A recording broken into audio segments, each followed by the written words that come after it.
So welcome, Patsy. We met in Hawaii recently, right? Yes, we did.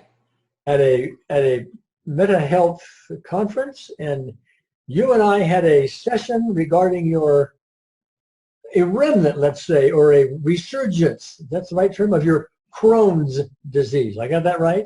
Yeah, yeah. All right. So you signed up for a session, and we were going to do that. But give us a little history of your Crohn. You at one point, a few years ago, actually. Several years ago, yes. Yeah, you used EFT in a skillful way and got what appeared to be completely over your Crohn's, correct? Yes, I term it overcame my Crohn's disease with EFT, getting to the root of a lot of emotional issues that I had suppressed and not dealt with properly. And within several months, I was feeling incredibly healthy, and that's lasted for many years. The Crohn's isn't completely healed. It came up last year with some work-related issues, but I know now that it's just a barometer for how my life is going and what I need to take care of. Yeah, and I think thank you for that. That's an important distinction, because a lot of people think that EFT is some magic thing, and once you've taken care of it, it never comes back, and all this other kind of stuff. Sometimes that happens. Yeah. But oftentimes what we've done is we've cleared away whatever is causing it for now. Right. You can always go back and have stress another time, and here comes some of your symptoms again, because that's how your body reacts to stress. And that's what was going on, I believe, in your workplace, more stress coming up. And okay. So when we were in Hawaii, you were having some resurgence. I think you told me you had some kind of a tapping session before Hawaii. Yeah, I was feeling, since the summer, I was getting a lot of symptoms back again. Not terribly serious, but very bothersome. And so I did a session. I've tapped through the summer, and it's relieved things, but I got to a really good, important issue, tapping on my own just before I went to Hawaii. So I felt like a lot of the physical symptoms had cleared, but I was still worried about what I was eating there. And the day when we did the optimal EFT, I did feel a little sensation in my right side. I think you said it was like a 3 or something like that. Right. Okay. And so what I was doing in Hawaii was talking really at a presentation I was making about optimal EFT. And then you signed up for a session. We had one. So I think you started off at like your symptoms were like a 3 or something. Right. Okay.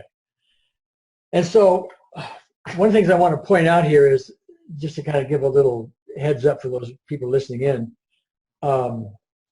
the optimal EFT that we were doing reduced the physical symptoms down to 0 during our session, correct? Yes, and so much so that I had intended not to eat macadamia nuts in Hawaii, because that would be a trigger for Crohn's disease, but I went out and bought some and have eaten some since then without any repercussions, as a test.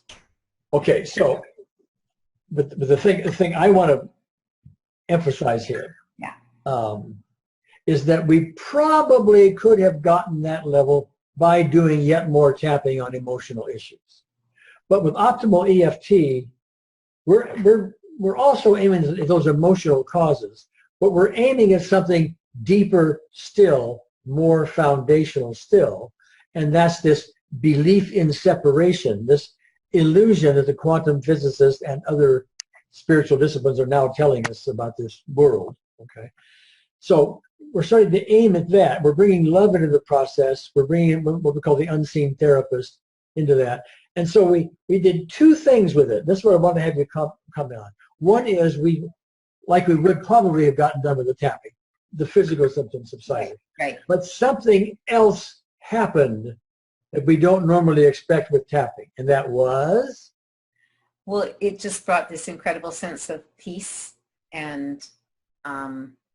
relief. And I had written to you about, well, there were several things that happened. One was I just didn't feel any concern about the emotional issues we had discussed anymore. It was like so in my past, it was totally meaningless. I felt... To interject a second, though, but in there were some grievances and some, some pretty heavy resentments and things like that. Yes, yes. The kind of things you don't typically wave your hand at, Well, the things, and I had been holding on to them very tightly. Yeah. And, trying to let go. Part of me wanted to let go. I was trying to let go through EFT. And yet I was still holding on to some of it. Yeah. Okay. So you commented to me after our session, which was about an hour long, that you felt this great sense of peace. And I asked you the next day, I said, how is that peace now? I mean, you had the night go by, et cetera, et cetera. Are you still at a 10 or is it starting to fade? And you said? It was still a 9, whatever it was, 10, 8. I can't remember the number. It was 9 or 10, I think it felt. Really good. I felt like I was just kind of floating all the way back to my hotel, and I just had this wonderful lightness of heart. And it's now, what, 2 weeks later? Yeah, 2 weeks later.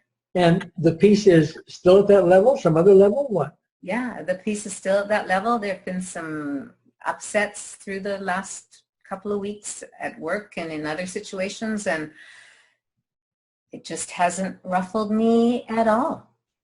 Oh, okay.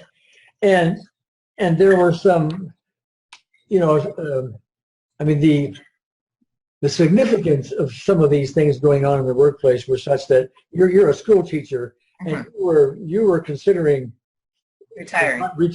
Okay. I made up my mind that this year would be my last, because I just was carrying some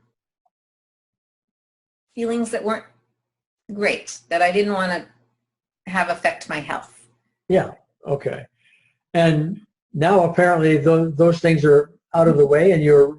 I know. I went back to school, and I was sort of, first of all, thinking, this is interesting. I'm not feeling like I want to retire anymore.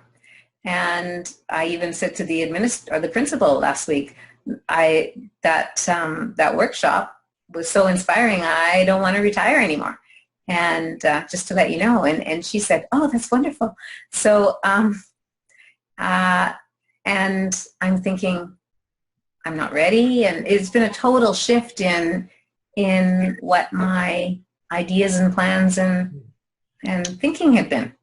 Well, this is an important concept, Patsy, and I thank you for that, because a lot of people look towards any kind of healing method, optimal EFT, regular EFT, whatever, as something that is going to take care of a given specific issue I have. I have this memory about so-and-so, and I don't want it to give me nightmares anymore. I have this pain someplace in my body. I want that fixed, etc.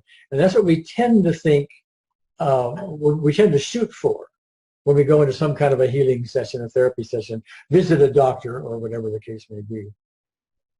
But we're aiming for something bigger than that, and we're getting it in many cases. And that's this sense of peace, this sense of lightness, this sense that the conventional means of healing tend not to give you. Those are my words. Put your own words around that. I think, and yeah, it's just, even when it's like a ship on the seas, even though there's waves all around, nothing is rocking the boat. Yeah. Okay. All right. Great. And there have been things that could, anger triggers and emotional upsets. And I mean, with kids at school, you're always holding on to their emotions and caring for them. And it's just been peaceful. And with everybody else there too, for me. What was, I'm trying to think of this metaphor, the ultimate sense of peace is if you're in the middle of a hurricane, I'm kind of making this up, but if you're in the middle of a hurricane and everybody else is screaming and yelling and having problems all around you, and trees are being uprooted and people are screaming and everything else, and you're sitting there, playing cards. Yeah, it's like oblivious to the whole thing. I know. That's the ultimate in peace. That's what I felt like. I'm the eye of the tornado. Like nothing's bugging me. Yeah. Nothing's triggering me. All right. So I hope that lasts. Well, I tell you, and it may not. One reason I asked you about the next day and even now about how it happens, life tends to hit us in the face. Right. And gives us all these reasons to have, some more resentments and some more stress and some more this and some more that. And so typically what we need to maintain that is more and more practice and keep at it so that we may go in and out of this peace, but eventually we keep practicing, we get more and more and more so that peaceful level is a permanent level. Mm-hmm. And then it starts to get better and better from there. Well, yeah, because people who around me who are, before I might have engaged in some sort of conflict or been triggered, it's like, oh, well. Yeah. I'm not owning this. All right. Okay, Patsy, I thank you so much. A lot of people are going to get a lot out of this, okay, because they're looking for peace like we all are. So. Right, for sure. Well, thanks, Gary. All right, thanks. Okay, bye. Bye.